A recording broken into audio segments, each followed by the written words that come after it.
Welcome back to the deep dive.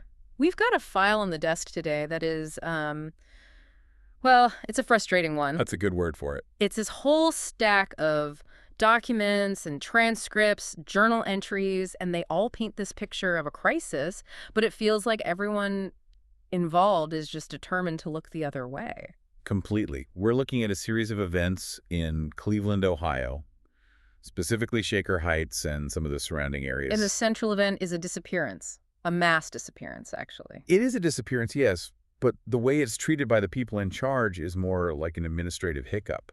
It's bizarre. So what are we talking about? Who disappeared? We're looking at the vanishing of Lenore Beedsman, the great-grandmother. That's an important distinction, not the young woman we'll be following. Right. Her and 25 other people. Well, 25. From a secure nursing home facility. But to even call it a missing persons case feels wrong. Why? Because the people involved, the ones who should be raising the alarm, they don't seem to want them found. They just want the paperwork to balance out. Exactly. It's just an inconvenience they need to manage. You know, usually in these deep dives, we're on the hunt for a culprit. You know, who did it? What was the motive? But here, the culprit feels so much more abstract. It's like the system itself is the villain, or maybe the psychology of the people who are running that system. I think you're right. We've got documents here covering everything from like nursing home fire drill protocols to the architectural plans for a man-made desert. A man-made desert. We'll get to that. It is a sprawling mess of data. And right at the center of it all is young Lenore Beedsman, the great-granddaughter. And she's the one trying to navigate this world that is, and this is almost literal, physically constructed out of other people's neuroses and anxieties. Perfectly put. Okay, so let's start at the beginning. Let's get right into the sensory details because the source material is incredibly specific about the atmosphere. It is. We are in Cleveland. It is August, and it is hot. And not just hot. No, it's aggressively hot. The documents describe a kind of heat that either masks the smell of urine at the nursing home or maybe it just blends with it into something worse. Ugh. We are at the Shaker Heights nursing home on the morning of the discovery. And the description of this place, it just gives me the creeps. It's not like a haunted house. It's something worse. It's a cheap, melting plastic house. Yes, you have these pretend marble flower beds that are cracking in the heat. And the handrails. The handrails are painted this bright, cheerful yellow, but because of the heat, the paint has gone soft. It's sticky. That detail really stuck with me. Sticky handrails. Me too. It implies that the whole artifice is just failing. The cheerful facade is literally melting off to reveal the, cold metal underneath. And into this environment walks young Lenore Beedsman. She's 24, she's confused, and her day is already off to a terrible start. A truly terrible start. Let's talk about her arrival. Yeah, she's driving this small car, she's rushing to get there, and right before she parks, a bird just drops this massive glob on her windshield. A black and white glob. And because she's in such a hurry, she can't clean it off. So she has to look through this filth just to see where she's going. It's such a perfect metaphor for her entire situation. Yeah. Her view of the world, of the truth, is completely obstructed by something gross that she just can't get rid of. So she gets out of the car, she walks into the nursing home, into this glass-enclosed entryway that's acting like a greenhouse, just magnifying the heat, and she runs into the receptionist. And normally, a receptionist is just a background character. But here, this interaction sets the tone for the entire bureaucratic nightmare she's about to enter. This is the nurse with the Lawrence Welk clasp. The Lawrence Welk clasp. What is that? It's a very specific type of jewelry, a pin. It signals a certain kind of rigid, almost militantly cheerful conservatism. Okay, I can picture it. And this nurse gives Lenore the fisheye. There's no warmth, no empathy. Lenore's there because of a crisis, an emergency, and the staff just looks at her like she's an annoyance. Like she's interrupting their scheduled indifference. That's it, exactly. Their indifference. So Lenore is trying to get to the administrator, Mr. Blumker, and when she finally gets to his office, what she finds is a man who is physically just disintegrating. The description of Blinker is so visceral. It really is. He is the living embodiment of middle management terror. He's got these sad, wet brown eyes. He's sweating through his clothes. But the most telling detail, for me, is the beard abuse. Beard abuse. I've heard of hair pulling, but this is so specific. He's twisting his beard, yanking at it, practically trying to rip the hair out of his chin. Why? It's a displacement activity. He is terrified But he can't scream, he can't run, he can't do anything that would look unprofessional, so he just destroys his own beard. And he's terrified because he has to deliver news that is, well, it's impossible news. Right. He has to tell Lenore that her great-grandmother is gone. But he doesn't use the word gone. No, that would be too direct, too honest. He says she is unavailable to access. Unavailable to access, like she's a library book that's been checked out, or a corrupted file on a computer. It's pure corporate speak. It's designed to strip the humanity out of a disaster. Because if he says she's missing, that implies negligence, right? That implies fault. Exactly. But if he says she's unavailable, it just sounds like a scheduling conflict, a temporary problem. But Lenore pushes him. She demands to know what that actually means. And the dam just breaks. He admits it. 25 people. 25. 20 residents and 5 staff members. They've vanished from a secure facility sometime in the last 16 hours. Just think about the logistics of that for a second. 25 people, many of them are elderly. Some of them presumably have, mobility issues, walkers, wheelchairs. And 5 staff members. They didn't just walk out the front door without a single person seeing them. Something is deeply, deeply wrong. And here's the kicker. Here is why Mr. Blumker is pulling his beard out. He has been ordered not to call the police. This is where we first see the real power of Stonecifico. Stonecifico, the company that owns the nursing home, which also, and this is no coincidence, happens to be the company owned by Lenore's father. And they have sent a directive down from on high. Handle this internally. Do not involve the authorities. Keep it quiet. So Blumker is just stuck. He's caught between a rock and a hard place. On one side, he has his duty of care. I mean, these people need insulin, they need heart medication. And they need to be found. Right. And on the other side, he has his corporate masters telling him to keep his mouth shut or lose his job. He is paralyzed. And in that paralysis, he starts grasping for straws. He tells Lenore his theory. A theory that sounds completely insane. He thinks great-grandmother Lenore was the ringleader. A 92-year-old mastermind who orchestrated a mass prison break from a nursing home. He cites her force of personality. And as absurd as it sounds as we get to know this great-grandmother through the clues she left behind, you actually start to wonder if he might be right. She wasn't just some frail old lady. Not at all. Yeah. She's a former student of Wittgenstein. She was obsessed with logic and language and paradoxes. Okay, before we get to the investigation of her room, I want to pause on this idea of paralysis, because the dossier includes a very strange document right at the beginning. It's a story, or conversation really, about a sick man. Yes. And it's labeled as a parable of second-order vanity. This is absolutely crucial context. It seems to be a story that Lenore carries with her, or maybe it was told to her, but it functions as a kind of psychological baseline for everyone in this world.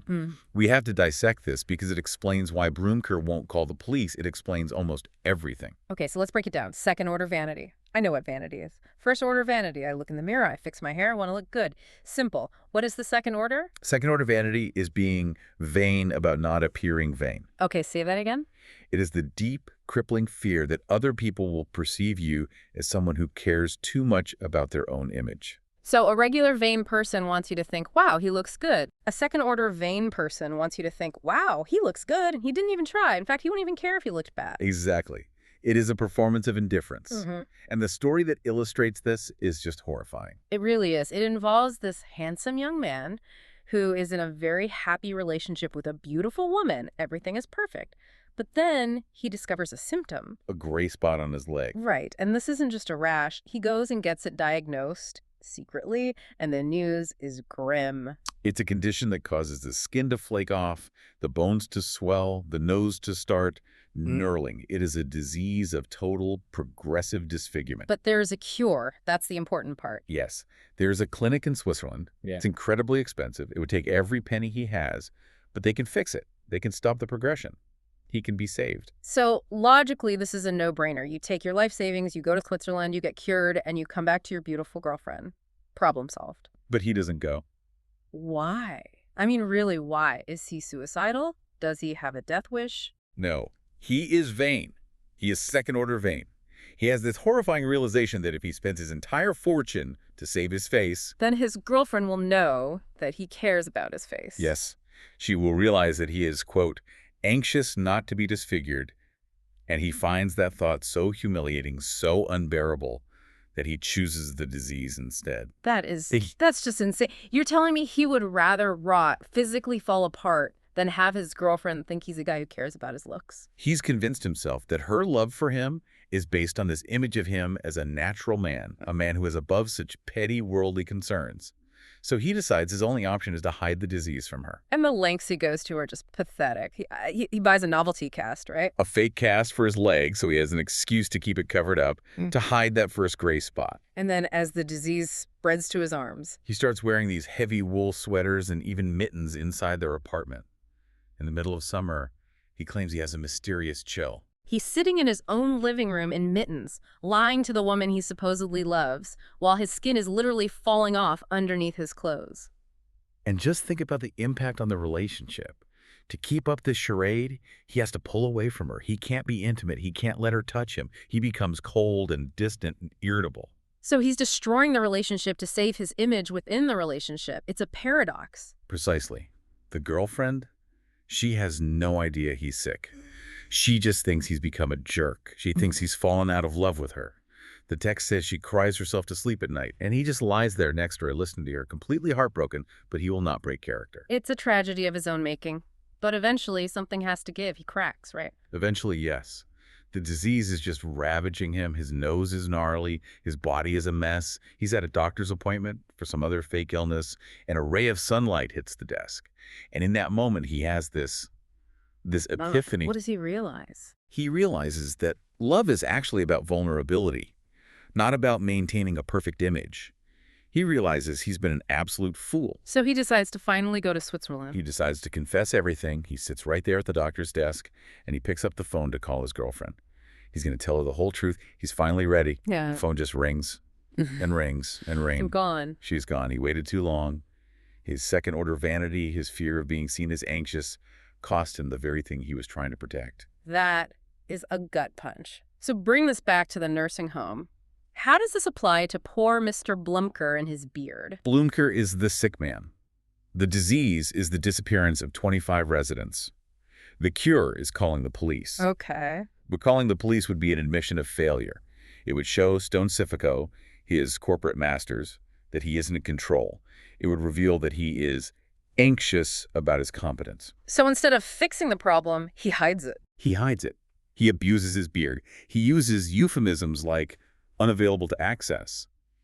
He lets the entire situation rot because he is terrified of the judgment. Everyone is trapped in a performance of competence or a performance of indifference. Okay, so keep that in mind, this crippling fear of being exposed. Now, let's go back to the physical investigation. Lenore and Blumker leave his office and they go to room F, great-grandmother Lenore's room. And we have to talk about the temperature again. As they walk through the facility, which, by the way, is built in these confusing pentagonal shapes so you can't see far down any hallway. Disorienting by design? Exactly. And as they walk, it gets hotter and hotter. When they open the door to room F, it's like opening an oven. 98.6 degrees. Exactly. Body temperature. And this isn't a broken thermostat. This is intentional. Yes. The great-grandmother has a condition. She has no internal thermostat. She is, for all intents and purposes, cold-blooded. So she takes on the temperature of her environment. Precisely. If the room were 70 degrees, her body would cool down to 70 degrees and she would die. She needs the room to be kept at 98.6 just to stay alive. So Lenore and Blumker are standing in this sweltering room, sweat just pouring down their faces, looking for clues. It's such a visceral scene. What do they find, or what do they not find? Well, first, what's missing? Her walker is gone, which confirms she wasn't carried out. She walked out. Her hygiene kit is gone.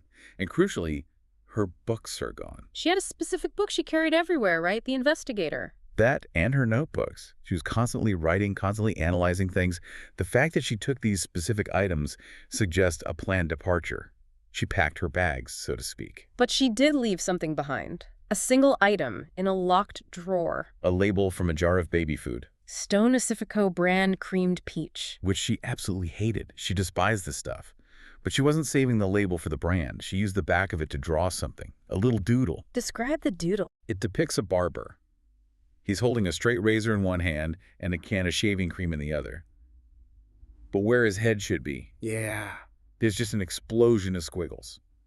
It looks like his head is just detonated. An exploded head. And Lenore sees this and immediately knows what it is. She says, oh, it's the antinomy. The antinomy of the barber paradox. Okay, I've heard of this, but every time I try to think about it, my brain starts to hurt, which I guess is the point. So walk us through this slowly.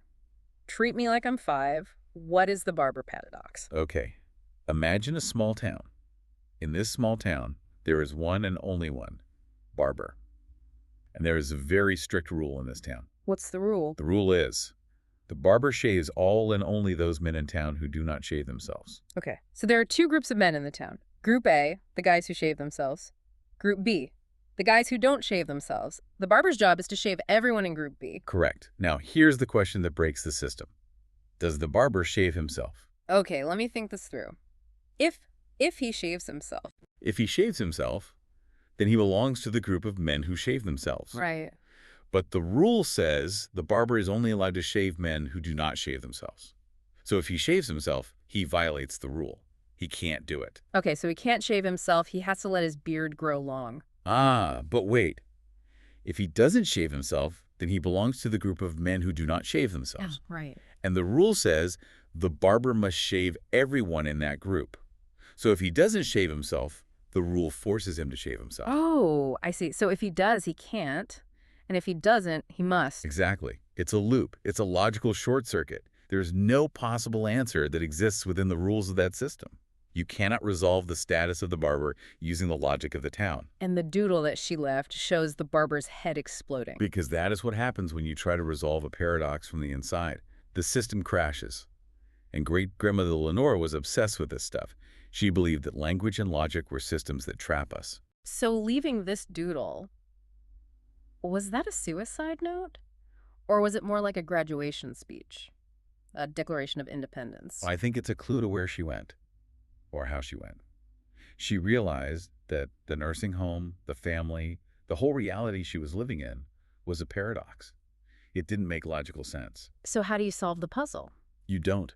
You leave the town. Yeah. You step outside the system entirely. She just stepped out of the logic puzzle. She realized she was a character in a bad script, and she just walked off the stage.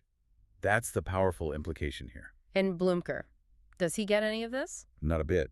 He's just staring at a baby food label, wiping the fog off his glasses from the heat, and absolutely terrified that the corporate office is going to fire him. He's still trapped inside the paradox. He's the barber, trying to figure out if he should shave or not, while his head is getting ready to explode. It seems like this whole theme of artificial systems isn't just limited to logic puzzles and corporate hierarchies. It's written into the literal geography of the state of Ohio. Oh, yes. We need to pivot now to one of the wildest documents in this entire stack, this transcript from 1972. The governor's meeting. This is a crucial piece of the puzzle. This reads like a satire, it really does, but in the context of this deep dive, we have to treat it as the historical record of how this world was literally built. So we're in the office of Governor Raymond Zusatz. It's June 1972. And the governor is having a crisis of confidence. Not about himself, of course, but about the state of Ohio. He thinks Ohio is getting soft. He's looking at the post-war boom. The suburbs are spreading. Malls are popping up everywhere. People are living comfortable lives. And he says, quote, "A man is not a man without the wilderness." He feels that the citizens of Ohio are forgetting what it means to struggle. They're becoming complacent. And this bothers him deeply. So, most governors would maybe launch a Get Fit campaign or build some new state parks. What does Governor Zusatz want to do? He wants to build a desert. A desert in Ohio, which is a temperate, green, deciduous forest zone. He calls it a point of savage reference. He wants to create a genuine wasteland in the southern part of the state, near a town called Caldwell, a place that is actively hostile to life, just to remind people of hardship. And he's not joking. He's got a consultant in the room with him, a man named Ed Roy Yancey from a company called Industrial Desert Design. Who apparently did some work in Kuwait. This is a man who builds deserts for a living. Yeah. It's a real profession. The arrogance here is just breathtaking. I want to read a bit of this transcript. The governor is looking at a map of southern Ohio, and he points to the area and says, "What's here now?" And his aide says, "People, sir. Towns. Farms." And the governor's response is just chilling. He just says, "Move them." Move them. And then he says, "A desert respects no man." He is willing to use the full power of the state eminent domain to wipe out existing communities, to bulldoze people's homes and farms, just to create a philosophical prop for the rest of the state. And then they get to the aesthetics of it all. This is where it goes from arrogant to genuinely psychotic. They start discussing the color of the sand. The aide, a man named Lundberg, suggests black sand. Why black? Deserts have, yellow sand, white sand. It's contrast. He argues that Ohio is a white state. Yeah. And he's not just talking about demographics. He mentions the white limestone, the white clouds. He says that to truly be a savage reference, the desert needs to be the opposite of everything around it. It needs to be black. We need more sinisterness. That is a direct quote from the transcript of a meeting in the Ohio governor's office. We need more sinisterness. It is absolutely chilling. They're sitting in a cool, air-conditioned office, drinking coffee, and casually deciding to create a massive heat sink. Because that's what black sand does. It absorbs solar radiation. They are deliberately engineering a place that will bake the surrounding area, making it even hotter and more inhospitable. So when we talk about the heat in the nursing home being 98.6 degrees, that's a microclimate. But the governor created a macroclimate of hostility for the entire region. Exactly. Right. Our character, Lenore, is driving around in 1990, sweating, miserable, and she is suffering because two guys in 1972 thought a black desert would look cool and sinister. It just reinforces this idea that the reality these characters are living in is fake. It's man-made. The desert is fake. The pretend marble flower beds are fake. And even the town Lenore lives in, East Corinth. Oh, East Corinth. This is another layer of the onion of artifice. Tell us about the shape of the town. So Lenore's grandfather, the founder of Stone Pacifico, was the one who developed the town of East Corinth. And he had a lifelong and very public obsession with the actress Jane Mansfield. Okay. Where's this going? He was so obsessed with her that he designed the physical layout of the town to match her profile. You are kidding me. Not at all. If you look at East Corinth from an airplane, or if you trace the highway map, the town is the exact silhouette of Jane Mansfield's head and torso. That is, talk about imposing your own neuroses on the entire world. It's literal. The documents say Lenore drives to work along the sinuous swan-like curve of the highway. That's Jane Mansfield's neck, the industrial park where her office is located. That's the swollen development of the chest. The cleavage. The cleavage, yes. So you have thousands of people living their lives, working, raising families inside the silhouette of a dead movie star because one rich guy had a crush. It is the ultimate imposition of will. And it means that everyone in that town is essentially an extra in the grandfather's private fantasy. They aren't living in a real place. They are living inside a monument to his lust. Which brings us to where Lenore works, the Bombardini building.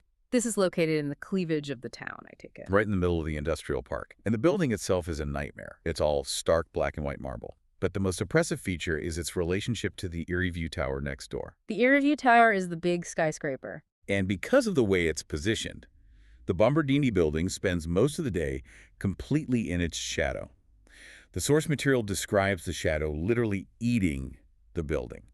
It starts at one corner in the morning and slowly consumes the entire structure as the sun moves across the sky. It's like a sundial of doom. It is. And to get into the building, you have to walk over a very specific patch of sidewalk. This is a detail that I found completely fascinating. They call it the shallow repose. What is it? It's the grave of General Moses Cleveland. The founder of the city of Cleveland. His actual skeleton is allegedly buried right there under the concrete in the entryway to this corporate high-rise. So you are literally walking on the bones of the city's patriarch just to get to work every day. It's symbolism with a sledgehammer. You are walking on the dead past to enter the sterile corporate present. So Lenore arrives at work. She's 3 hours late because of the crisis at the nursing home.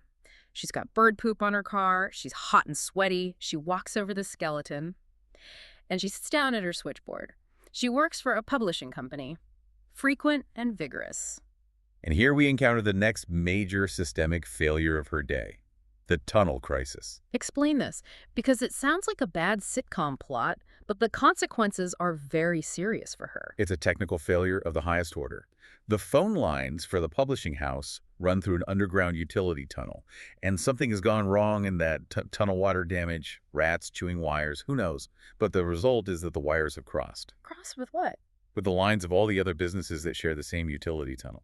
A cheese shop, a towing company, and a business called Bambi's Den of Discipline.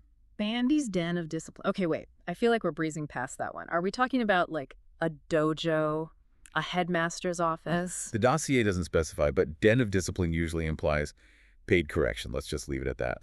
Okay, so you have this prestigious literary publishing house. Authors are calling to discuss their manuscripts, their life's work. And instead of getting an editor, they might get Bambi. Or a guy looking for a tow truck for his broken-down car. Or someone trying to order a pound of Gouda. It is total and complete chaos. The switchboard lights up like a Christmas tree, and the operators have no idea who is on the other end of the line. It's a communication lottery. And Lenore's trying to manage this. She's plugging in cords, apologizing to people, getting yelled at by strangers who are just looking for some cheese, and she can't fix it. She calls the console man, a guy named Peter Abbott. The cable guy. And Peter Abbott is another perfect study in institutional apathy. He shows up, he's flirting with the other operators, he's winking at people, and when they tell him about the problem, this massive business-destroying problem, he just shrugs. What does he say? He says, "I don't do tunnels, I'm a console man." That phrase again, I don't do tunnels. It's the compartmentalization of responsibility. It's the exact same logic as Blumker. Blumker says, "I can't call the police, that's Stonicifico business." Peter Abbott says, "I can't fix the wires, that's tunnel business." Everyone just draws a tiny little circle around themselves and says, I am only responsible for what happens inside this circle. And in the meantime, the whole world is burning down around them. Exactly. And because of this phone failure, Lenore is completely cut off. She can't call her father to tell him about her great-grandmother. She can't effectively do her job, and she can't escape the incoming calls from the one person she desperately wants to avoid. Rick Vigorous. Her boyfriend. And, awkwardly, one of the partners at the firm she works for. We have to talk about Rick. We have his journal here, an entry dated August 25th. And honestly, reading this felt like violating someone's privacy in the worst possible way. It is just pathetic. It's a document of profound and bottomless insecurity. Rick is in his 40s, Lenore is 24, and that age gap is eating him alive. He knows he's punching way above his weight class. He describes his own love for her as gross and pathetic. He knows how he looks to the outside world, but he just can't stop himself. Let's start with the dream. His journal opens with a description of a nightmare he had the previous night. The Queen Victoria dream. Yeah, he's kneeling before Queen Victoria, and he's assisting her. He's using a tortoiseshell hairbrush to stimulate her. I mean, the symbolism isn't exactly subtle, is it? No. He's desperately trying to please this powerful, imposing matriarchal figure, and he fails completely. She looks down at him, literally and figuratively, and delivers this devastating verdict. We are not aroused. We are not aroused. And then the floor opens up beneath him, and he falls into a pit of mice. It's a classic anxiety dream. It's all about inadequacy, rejection, feeling small. And he feels so small. He feels physically and sexually inadequate. And he projects all of that onto Lenore. To him, Lenore isn't a person. She's this mysterious, powerful creature that he can never, ever truly satisfy. He compares himself to his neighbor, right? Rex Metalman. Rex Metalman. Even the name is perfect. King Metalman. And Rick writes about him with this obsessive, almost creepy jealousy. He talks about Rex's lawn. The thriving, weedless lawn. But it's more than just the lawn. He watches Rex mowing the grass.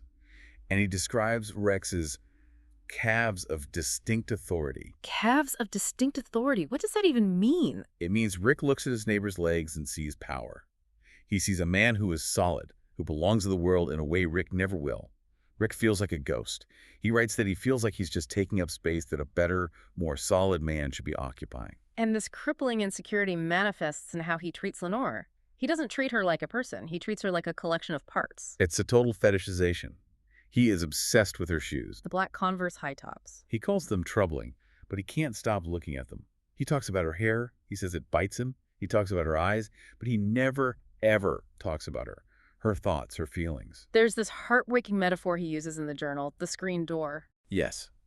He writes that other men, better men, like Rex Metalman, seem to dwell deep within the women they love. They're inside the house, comfortable. But Rick, he feels like he's perpetually standing in the foyer. I am at the screen door. He's just looking in. He can see the life happening inside. He can smell the food cooking, but he can't ever enter. He is permanently on the threshold, looking in on a life he can't be a part of. That is just profound loneliness, and it explains his insane behavior when she's late for work. Oh, he completely spirals. Lenore is late because her great-grandmother and 24 other people have vanished, but Rick's first assumption is that she's leaving him. He assumes she's finally found her own Rex Metal Man. So what does he do? He starts calling the switchboard. Over and over and over. Yeah. But he doesn't just ask for her. That would be too direct, too vulnerable. He disguises his voice. He does fake accents. He puts a handkerchief over the receiver to muffle his voice. He puts on a fake English accent. He pretends to be an author calling for an editor. He's testing her. He wants to see if she's there, but he's too cowardly to just ask, "Where are you?" like a normal person. It's the second-order vanity all over again. Yes, it's the exact same pattern. If he just calls and asks, "Where are you?" Yeah. he looks like a jealous, needy boyfriend. He looks anxious. So he constructs this elaborate lie, the fake accent, to get the information he wants without revealing his own vulnerability. And just like the man in the parable, his deception creates the very distance he's terrified of. Lenore knows it's him on the phone, and she's disgusted by it. He is pushing her away by trying to hold on too tight. So let's look at the convergence here. We're reaching the end of the dossier for today, and all these different threads are tangling up into one big knot. It's a convergence of failures. Every system is broken. Let's list them. First, you have the nursing home system. It's supposed to care for people. Instead, it loses them and then covers it up with corporate doublespeak, like unavailable. Then you have the geographical system, the desert and the town. They're supposed to be natural places for people to live. Instead, they're completely artificial constructs built on the bizarre whims of powerful, insecure men. And there's the communication system, the phone lines. They are supposed to connect us. Instead, they connect everyone to random chaos, to Bambi's den of discipline or a cheese shop. And finally, you have the relationship system, Rick and Lenore. It's supposed to be about love and connection. Instead, it's about projection, jealousy, and this crippling fear of exposure. And right in the middle of all this cascading failure is Lenore. Lenore is the only one who seems to notice that the emperor has no clothes. Or, to use her great-grandmother's metaphor, that the barber has no head. She sees the bird poop on the windshield. She sees the doodle in the drawer. She hears the static and the wrong voices on the phone line. She's realizing that the world she lives in is structurally unsound from the ground up. It's a man-made disaster, from the desert to her boyfriend's phone calls. So what is the immediate consequence for her at the end of this day? Total isolation. Her great-grandmother, her one link to logic and history and sanity, is gone. Her boyfriend is a neurotic mess who is actively spying on her. Her father is hiding behind a corporate wall of silence, and the police aren't coming. She is completely and utterly on her own. She is standing there holding this doodle of an exploded head, and she has to make a choice. Does she try to fix this broken, paradoxical system from the inside? Or does she follow her grandmother? Follow her where? Into the unknown, into the unavailable. Because if the sister itself is the trap, maybe the only winning move is not to play. It's to leave the game entirely. Which brings us right back to the antinomy, the barber. The barber cannot exist. A man who shaves all and only those who do not shave themselves is a logical impossibility within his own defined system. And maybe a nursing home that puts corporate policy above human life is a moral impossibility. And maybe a black sand desert in Ohio is a geographical impossibility. The whole world is a paradox, and if you stay inside a paradox for too long, Your head explodes. or you vanish. Or you vanish. I want to leave our listeners with a thought to chew on. We talked a lot about this idea of second-order vanity, the fear of being seen as someone who cares. It's a really powerful and uncomfortable concept. How much of our own lives, your life, is dictated by that? How many times have you not asked a question in a meeting because you didn't want to look stupid? How many times have you pretended not to care about something, a person, a job, a hobby, because you didn't want to look too intense or too needy? We all build our own little facades. We paint our handrails a cheerful yellow even when we know they're sticky and melting underneath. We wear the mittens inside the apartment to hide the gray spots on our arms. But I think the lesson from this dossier is that the facade always cracks. The heat eventually melts the paint. The disease inevitably spreads. The residents just walk out the door. So maybe the answer is to stop worrying about the second order. Stop worrying about the reflection in the mirror or the reflection of yourself you see in your neighbor's eyes. Take off the mittens. Yeah. Call the police. Admit you're scared. Admit you don't have the answer. Because if you don't, You might end up like Mr. Blumker, sitting alone in a room at 98.6 degrees, pulling your beard out, just wondering where everybody went. And that is a fate much worse than vanity. Look for the black sand in your own environment. You might be surprised to find it's closer than you think. Thanks for joining us on The Deep Dive. Stay curious.